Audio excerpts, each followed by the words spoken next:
High আসসালামু আলাইকুম everyone. আমি মৌসুমি। আপনারা সবাই কেমন আছেন? স্বামী আর সন্তান যখন আমার একটু ভালোবাসার জন্য, একটু ছোঁয়ার জন্য যখন তারা খুব বেশি খুশি থাকে, আর আমি এতটাই খুশি থাকি তখন তাদের জন্যে। যেমন আমি পাঙ্গাস মাছ খাই না, তারপরেও কিন্তু তার জন্য রান্না করি, কারণ তারা খুশি থাক, ভালো থাক। সংসার জীবনে আমি মেয়ে হয়ে, একজন মা হয়ে বুঝতে পারতেছি যে স্বামী আর সন্তানের জন্য সব সময় ভালো থাকার জন্যে নিজেকে সব কিছুই করতে হবে তাদের পছন্দ মতো। আমার পছন্দেরটাও তারা যেমন গ্রহণ করে, তেমনি সেম আমার কষ্ট হলেও তাদের পছন্দটাকে আমার কষ্ট করে করতে হবে। তারপরে কিন্তু তারা অনেক বেশি সুখী থাকে। তাদের মুখে হাসি দেখলে আমি অনেক বেশি শান্তি পাই। এত রোদের মধ্যেও আমি প্রায় 11টা বাজে তখন এই কাজগুলো করে নিতেছি। এখানে পাঙ্গাস মাছ ধুয়ে কেটে নিলাম, সাথে আমি কিছু সবজি কেটে নিয়েছি, কাঁচামরিচ, পেঁয়াজ। রান্নার সব উপকরণই কিন্তু এখান থেকে কাটা ধোয়া আমার শেষ। এরপর দিন আসলাম ছেলেকে খাওয়াতে।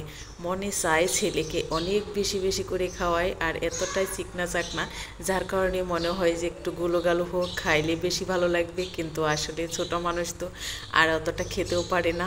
মায়ের মন তো, মায়েরা কিন্তু সবসময় একটু বেশিই করি বাচ্চাদের জন্যে।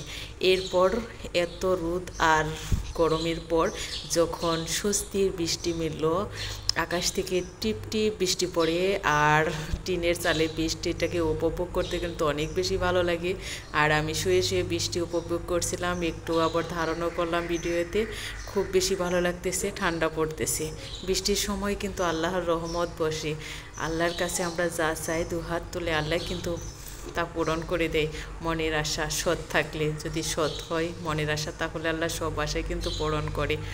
আর সবার মনের আশা পূরণ করুক, তার সাথে আমাদেরটাও পূরণ করুক। সবার জন্য সবসময় বেশি বেশি দোয়া করি, আর আমার জন্য আপনারা সবাই অনেক বেশি দোয়া করবেন।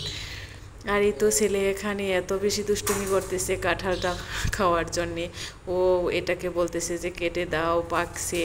কথা বলতেছে নাকি কাঁঠাল, যে আম্মু আমার কাঁঠালটা কথা বলতেছে, পাকছে ভিতরে। বটি আনছে, আনার জন্য আমাকে দিয়েছে, এনে বলছে যে আম্মু কাটো, এখনই খাবো। ওই যে হাত দিয়ে দেখাইতেছে যে এভাবে কাটো। আর আমি কাটিনি, কেন এটা এখনও নরমই হয়নি। আরও কাঁঠাল খাইতে চাইছে, যার কারণে আমি গাছ থেকে এই যে অপরিপক্ক এই কাঁঠালটা কেটে নিয়েছি। কিন্তু দুঃখজনক, কাটার পরে দেখেছি যে ভিতরের শুধু কোষটা একটু লাল লাল হয়ে আছে, আর সব অংশই কিন্তু একদমই সাদা। আর আপনারা সবাই আমাকে সাপোর্ট করবেন, ভালোবাসা দেবেন। আশা করি সবার কাছে যদি ভিডিওটা ভালো লাগে তাহলে লাইক, সাবস্ক্রাইব এবং কমেন্ট করে জানাবেন কেমন লাগলো। যদি ভালো লেগে থাকে আপনাদের কাছে সব সময়ের জন্য পাশে থাকবেন। প্রত্যেক দিন ভিডিও আপলোড করা হয় এবং পাবলিশ করি। যদি ভালো লাগে দেখবেন। খোদা হাফেজ।